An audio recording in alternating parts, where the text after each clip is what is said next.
Vineyard Boise's campus is home to a large community garden that feeds low-income families in Garden City. Last year, the garden grew 20,000 pounds of produce, and it continues to expand. Bill Meeker found his ministry here. Before I came to the Vineyard Church, I used to go golfing, looking for that elusive hole-in-one, go fly fishing, trying to catch that trophy trout so they'd pat me on the back, get that attention, or metal detecting, find that pot of gold so I'd be rich. I couldn't find happiness that way, so I finally gave up and decided to come back to church. The first day in church here, I was sitting in the back, drinking my coffee and having my muffin and reading the bulletin, getting informed. I liked it when they said you didn't have to stand or whatever, you could just sit and listen.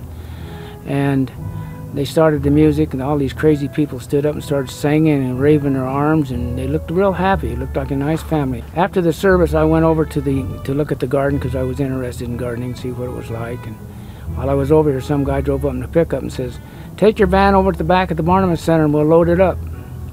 I didn't know what he was talking about, so I just did what I was told because I was new here and wanted to find out more about the church. I go over and I says, "What are we doing?" He says, "We're feeding God's children." As Bill became involved with the Barnabas Ministries, he found himself drawn back to the garden. Attending the Vineyard 101 membership class, and then being invited to Vineyard 201, the church's leadership class, Bill eventually found himself overseeing the entire ministry of the Garden of Feedin. The first year I tried to do a lot of it myself, and I was doing a lot of it myself. I had some volunteers, but it just wasn't working out like it should. So the second year I decided to turn it over to God completely and just follow in what He wanted to do, what He wanted me to do. And lo and behold, the helpers just come out of the woodwork. We had so many volunteers I could hardly keep them busy. One guy suggested that we build a greenhouse. I said, "Good, you're in charge," and there we have a greenhouse. One guy says, "I can take this irrigation should be done this way." I says, "Good, you're in charge," and the irrigation was taken care of. And one lady wants to take care of the greenhouse. She's in charge of that now. The work continues, and as Bill prepares to expand the garden again, he is blessed to meet those affected by the garden. About 3-4 weeks ago, I went over to one of the supply houses here and to ask about fencing. And this young man come over, and he was in charge of fencing and gave me the prices that I needed.